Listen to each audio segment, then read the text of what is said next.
From translation, NIV New International Version. This 281 day of the year. Today we are reading passages Matthew 15 to 17. Matthew chapter 15, verses 1 to 39. Then some Pharisees and teachers of the law came to Jesus from Jerusalem and asked, "Why do your disciples break the tradition of the elders? They don't wash their hands before they eat." Jesus replied, "And why do you break the command of God for the sake of your tradition? For God said, 'Honor your father and mother,' and anyone who curses their father or mother is to be put to death. But you say that if anyone declares that what might have been used to help their father or mother is devoted to God, they are not to honor their father or mother with it. Thus you nullify the word of God for the sake of your tradition. You hypocrites, Isaiah was right when he prophesied about you. These people honor me with their lips, but their hearts are far from me. They worship me in vain. Their teachings are merely human rules." Jesus called the crowd to him and said, "Listen and understand. What goes into someone's mouth does not defile them, but what comes out of their mouth, that is what defiles them. What goes into someone's mouth does not defile them, but what comes out of their mouth, that is what defiles them." Then the disciples came to him and asked, "Do you know that the Pharisees were offended when they heard this?" He replied, "Every plant that my heavenly Father has not planted will be pulled up by the roots. Leave them, they are blind guides. If the blind lead the blind, both will fall into a pit.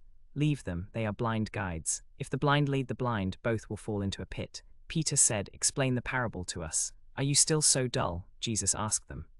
"Don't you see that whatever enters the mouth goes into the stomach and then out of the body? Don't you see that whatever enters the mouth goes into the stomach and then out of the body? But the things that come out of a person's mouth come from the heart, and these defile them. For out of the heart come evil thoughts, murder, adultery, sexual immorality, theft, false testimony, slander. These are what defile a person. But eating with unwashed hands does not defile them." Leaving that place, Jesus withdrew to the region of Tyre and Sidon. A Canaanite woman from that vicinity came to him, crying out, "Lord, Son of David, have mercy on me. My daughter is suffering terribly from demon possession." Jesus did not answer a word, so his disciples came to him and urged him, "Send her away, for she keeps crying out after us." He answered, "I was sent only to the lost sheep of Israel." The woman came and knelt before him. "Lord, help me," she said. He replied, "It is not right to take the children's bread and toss it to the dogs." "Yes, it is, Lord," she said. "Even the dogs eat the crumbs that fall from their master's table." Then Jesus said to her, "Woman, you have great faith. Your request is granted." And her daughter was healed at that moment. Jesus left there and went along the Sea of Galilee. Then he went up on a mountainside and sat down there. Great crowds came to him, bringing the lame, the blind, the crippled, the mute, and many others, and laid them at his feet, and he healed them. The people were amazed when they saw the mute speaking, the crippled made well, the lame walking, and the blind seeing. And they praised the God of Israel. Jesus called his disciples to him and said, "I have compassion for these people. They have already been with me 3 days and have nothing to eat. I do not want to send them away hungry, or they may collapse on the way." His disciples answered, "Where could we get enough bread in this remote place to feed such a crowd?" "How many loaves do you have?" Jesus asked. 7, they replied, "and a few small fish." He told the crowd to sit down on the ground. Then he took the 7 loaves and the fish, and when he had given thanks, he broke them and gave them to the disciples, and they in turn to the people. They all ate and were satisfied. Afterward the disciples picked up 7 basketfuls of broken pieces that were left over. The number of those who ate was 4,000 men, besides women and children. After Jesus had sent the crowd away, he got into the boat and went to the vicinity of Magadan.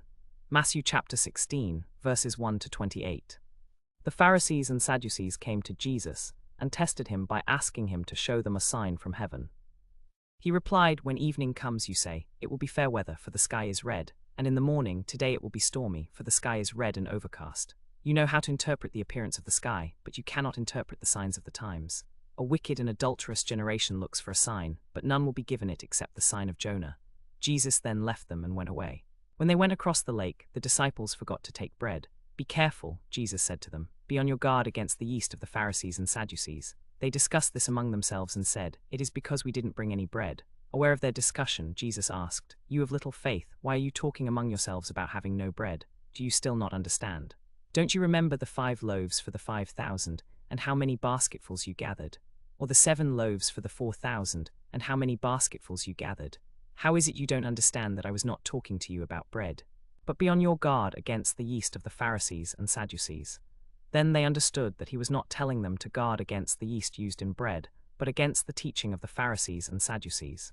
When Jesus came to the region of Caesarea Philippi, he asked his disciples, "Who do people say the Son of Man is?" They replied, "Some say John the Baptist, others say Elijah, and still others Jeremiah or one of the prophets.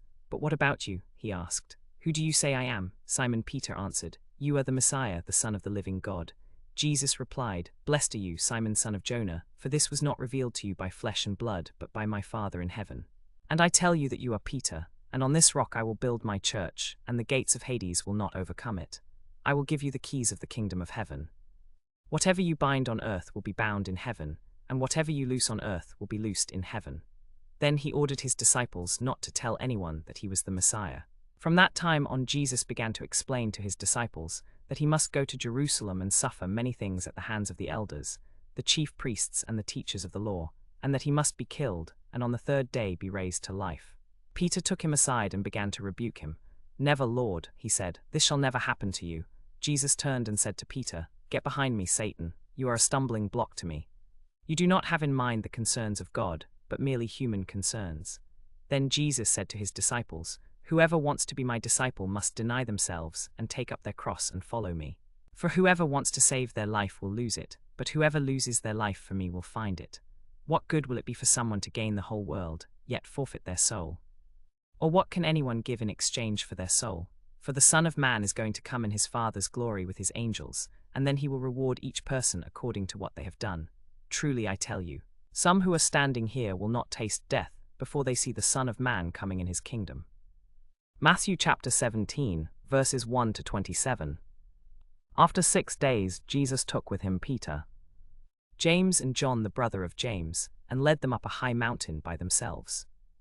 There he was transfigured before them. His face shone like the sun, and his clothes became as white as the light. Just then there before them appeared Moses and Elijah, talking with Jesus. Peter said to Jesus, "Lord, it is good for us to be here. If you wish, I will put up 3 shelters, one for you, one for Moses, and one for Elijah." While he was still speaking, a bright cloud enveloped them, and a voice from the cloud said, "This is my Son, whom I love. With him I am well pleased. Listen to him." When the disciples heard this, they were terrified and fell face down to the ground. Jesus came to them, touched them, and said, "Get up. Don't be afraid." When they looked up, they saw no one except Jesus himself.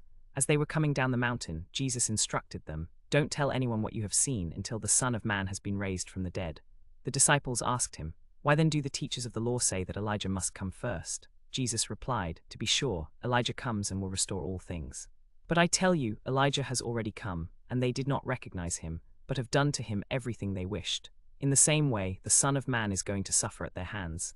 Then the disciples understood that he was talking to them about John the Baptist. When they came to the crowd, a man approached Jesus and knelt before him. "Lord, have mercy on my son," he said. "He has seizures and is suffering greatly. He often falls into the fire or into the water. I brought him to your disciples, but they could not heal him."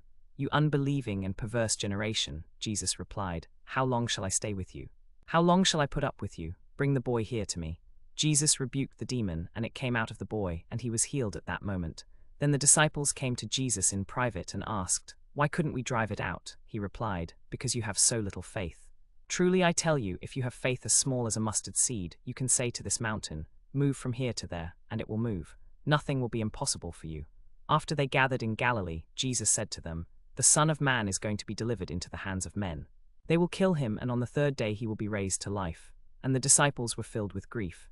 When Jesus came to Capernaum, the collectors of the 2 drachma temple tax came to Peter and asked, "Doesn't your teacher pay the temple tax?" "Yes, he does," he replied. When Peter came into the house, Jesus was the first to speak. "What do you think, Simon?" he asked. "From whom do the kings of the earth collect duty and taxes, from their own children or from others?" "From others," Peter answered. "Then the children are exempt," Jesus said to him. "But so that we may not cause offense, go to the lake and throw out your line.